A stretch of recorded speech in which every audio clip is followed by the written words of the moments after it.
Olá, minhas caríssimas e meus caros internautas, esse é mais um programa Lei a Lei e hoje nós vamos tratar sobre um assunto muito importante, muito interessante, que é sobre maus tratos, abandono e as leis de proteção aos animais. A convidada de hoje, é a Carol Mourão, ela que é presidente da CONFAUS, que é a Confederação de Defesa dos Animais. Muito prazer, Carol, muito bem-vinda. Hoje o espaço aqui é nosso para a gente poder tratar sobre esse assunto, sobre esse tema polêmico. Porque muitas pessoas pensam que a questão animal é uma questão somente humanitária, mas a gente trata precisamente de saúde pública quando a gente fala da questão mais importante e urgente da causa animal no Brasil, que é, sem dúvida, a superpopulação e a falta de políticas de castrações. Pela sua experiência, pelo que você tem acompanhado durante muito tempo, aqui no DF, você acha que o índice de maus tratos, de abandonos desses animais é muito grande, ainda é muito incidente, acontece muito ainda no Distrito Federal? Sim, o Distrito Federal tem, como em todas as cidades, um índice de abandono que não há registro, não há como saber o quanto se abandona de animais, né? Não somente o animal que nasce na rua já abandonado, mas dos animais que passam por lares e que também são abandonados. Importante também salientar para o público, para a sociedade, muitas pessoas acompanham e sabem, né, até pelo acesso à internet que nós temos hoje, é muito comum você ver situações em que pessoas foram presas por maltratar animais. Mas muitas pessoas não sabem que o simples fato do abandono também é crime, né? Além dos maus tratos, o abandono também é crime. E qual é a melhor forma de você denunciar? Existe algum meio mais eficaz, mais rápido de você denunciar, de você ir na delegacia, de você ir no Ministério Público? Qual é o caminho que deve ser tomado para a pessoa que presenciar uma situação de maus tratos ou de abandono? Existem as delegacias que têm a obrigação de receber a denúncia, né? Existe previsão legal para maus tratos, porém uma insegurança jurídica muito grande em torno do que são exatamente maus tratos, onde alguns juízes tratam de forma pessoal a questão, né? E também tem a situação de você não ter o amparo da própria delegacia quando você chega lá por despreparo, porque uma delegacia está com falta de agentes, porque existe uma polícia sucateada, porque a gente concorre nas delegacias quando você não tem um núcleo especializado de defesa animal ou quando você não tem uma delegacia especializada de defesa animal, que é uma das lutas da causa animal,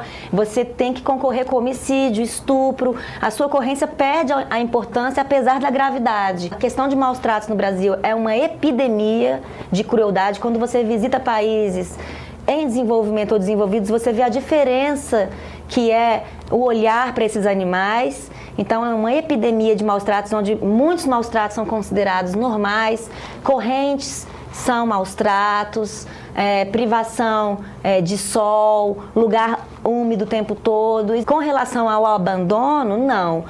O abandono é muito claro, o abandono é abandono e, infelizmente, muitos protetores acabam sendo enquadrados por abandono por não conseguirem conter um problema de saúde pública quando passam a se envolver com resgates, mas o Estado não é enquadrado por maus tratos quando não procede a sua obrigação de castrar, como no DF.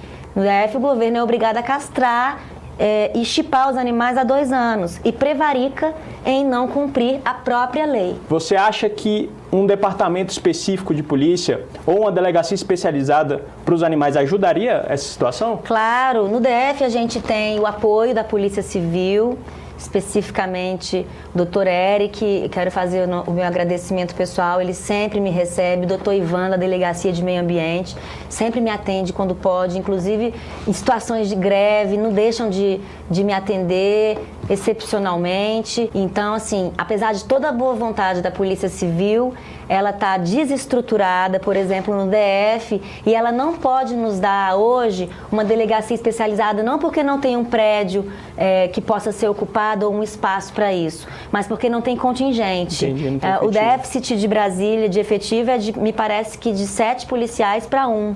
Então a gente houve um arranjo camarada que a DEMA fez, que foi criar um núcleo especializado dentro da própria estrutura da Delegacia de Meio Ambiente, onde esses policiais têm mais sensibilidade e, especialmente, tratam melhor da receptividade à denúncia. Mas eu aconselho todas as pessoas que querem denunciar que façam da seguinte maneira. Primeiro, não negociem o animal com o vizinho ou com a pessoa que está maltratando. Porque você vai precisar colher provas dos maus tratos. E a partir do momento que você manifesta a sua insatisfação no que você está presenciando, você passa a ser a principal pessoa que produziu aquele vídeo ou aquela prova que a gente vai inevitavelmente publicar e forçar toda uma situação. Então você não negocia, você produz provas fotográficas ou em vídeo, em áudio, já leva meio que pronto para a polícia toda uma situação e, mais importante, arrume um lar para esse animal quando você já for pedir ajuda da polícia. Por quê? Quando a polícia entra, ela tem que destinar o animal a algum lugar. Se não for a um fiel depositário, que é um denunciante ou alguém que está ali pronto a receber o animal, ou não tiver um lar temporário anunciado, ele vai para o centro de zoonoses.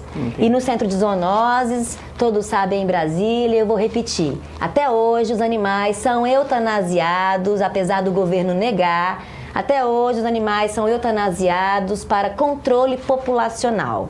Né? Eles até adotaram novos termos depois das nossas visitas, depois que a gente entrou com todos os nossos direitos no canil, e hoje não podem mais impedir sequer filmagem, porque eles invocam uma lei que não serve para aquela finalidade, e nós, como ONG, somos fiscais da situação, então eles têm a obrigação de nos deixar entrar. Então, todos vocês que são ONGs podem entrar, podem filmar, sim.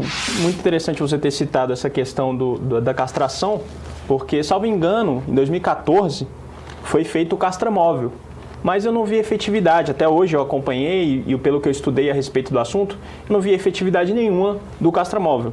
Você poderia dizer um pouco mais para a sociedade como é que funciona, se funciona ou não funciona o castramóvel do DF? Então, é óbvio que um castramóvel é bem-vindo, tá? Qualquer ação que favoreça um procedimento de castrações de animais é bem-vindo. Contudo, um castramóvel que funciona, depois funciona e para de novo, para castrar um número de animais que não gera nenhum impacto positivo na redução de nascimentos, em progressão geométrica que acontece em Brasília e no Brasil.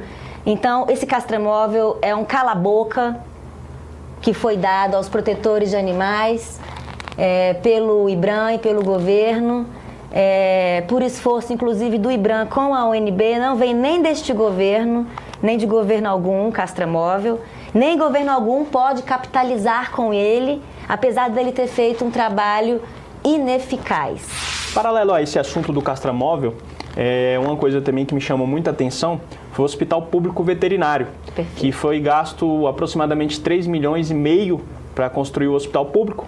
O Hospital Público Veterinário ficou pronto, mas pelo que me parece não é utilizado. Ficou ao léu, né?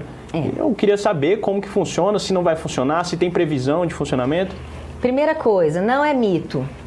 O Hospital Público Veterinário estava sendo construído em diferentes alas, um projeto realmente muito bom. E a ala da castração ficou pronta, a primeira. E ali a obra parou. Ocorre que o dinheiro para o término dessa construção e para o incremento dela com insumos não veio, acabou. A UNB não repassou esse dinheiro, porque também não repassou para o IBRAM e não foi possível continuar a obra. E eles, então, resolveram cruzar os braços. A gente está tendo que pedir na justiça, o que é um direito por lei há 2 anos, e uma obrigação deste governo que se recusa em colaborar. Interessante que propostas de soluções existem várias. Várias. Né? Agora falta boa vontade política. É o vício de dizer não e de considerar a gente que está aqui do lado de fora pedindo e exigindo como cidadão inimigos. É como se fosse um problema pessoal com a gente, sendo que nós não temos nenhum problema pessoal com o poder público, que a gente quer que cumpra-se a Lei 5321 de 2014. A proposta que a gente está fazendo para o governo para resolver o problema dos protetores e das ONGs, ela tem baixo impacto orçamentário, irrelevante para o problema financeiro, para o problema fiscal que o DF apresenta. Realmente, o ganho é imenso para um impacto orçamentário mínimo de manutenção daquela ala de castração do Hospital Público Veterinário, fazer de uma vez por todas uma operação de castração em massa contínua que atenda a população a todo tempo e que resolva o problema sanitário do Distrito Federal em relação à superpopulação de cães e gatos. Uma coisa que me chamou a atenção, né, no mesmo assunto, um pouco mais genérico, foi a legislação do Paraná, né, uma lei estadual do Paraná, que ela determina que nos pet shops os banhos e tosas sejam feitos em locais visíveis e eles têm um prazo de 2 anos para se adequar à legislação. De que forma? Que eles instalem câmeras, né, nesses locais de banho e tosa e que seja disponibilizado para o cliente na internet. Eu acho que com essa legislação, que, salvo engano, tem apenas 5 artigos, uma coisa simples. Simples, não pra tem você que ver como ser é imenso. Exatamente, uma boa vontade tem que política ser objetivo. simples. Exatamente. Ele consegue resolver grande parte do problema, porque o que me parece, pelo menos o pouco que eu acompanho dessa questão, dessa causa animal, eu vejo que grande parte dos maus tratos vem da própria área, né, dos próprios veterinários, do pessoal que cuida dos animais. Infelizmente, eu vejo muitos vídeos de veterinários maltratando animais, veterinários que foram presos ou que fugiram, veterinários ajudantes de veterinários que maltratam os animais. E eu acho que isso é uma forma de coibir. Eu acho interessante a gente ressaltar que é crime, maus tratos contra os animais é crime, abandono é crime, é estipulado no Código Penal, vem estipulado na Lei de Crimes Ambientais, a Lei 9.605, exatamente, artigo 32, mais precisamente. E tem a legislação distrital, ela não especifica como crime, mas ela especifica algumas...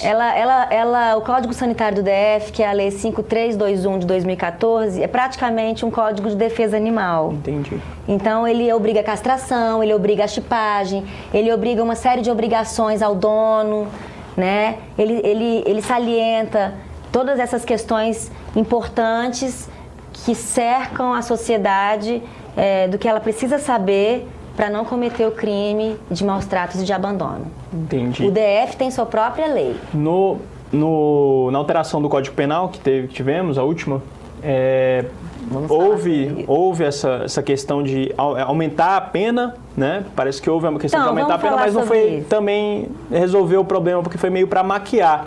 Talvez se tivesse mexido na Lei de Crimes Ambientais, teria resolvido melhor. Com né? certeza. Mas o Senado só aprovou até 4 anos, ou seja, a gente ficou na porta da reclusão e não conquistou a reclusão para quem maltrata animais. Então, o que aconteceu foi uma mudança de um mês, de um ano, de 3 meses a 1 ano, para 1 ano a 4 anos, onde o cara assina um termo circunstanciado e vai embora do mesmo jeito. Então, foi uma maquiagem. Talvez tenham percebido que não é minha área de especialização, não é uma área que eu tenho um conhecimento, mas exatamente por isso que eu chamei a atenção, que convidei você para vir aqui, para a gente debater sobre o tema, porque eu acho que é buscando coisas que você não conhece que você adquire verdadeiramente o conhecimento. Então, esse foi mais um programa Leia a Lei. Você que quer acompanhar, é só acessar @leialeitv. Em qualquer mídia que você procurar, você vai encontrar, no YouTube, no Facebook, no Instagram, no Twitter. Mande perguntas, mande sugestões, mande sua opinião. Será um prazer receber as dúvidas e questionamentos de vocês. Eu gostaria de agradecer a todos vocês que nos assistiram. Gostei muito da entrevista de hoje, do programa de hoje. Aprendi bastante. E eu gostei muito da convidada.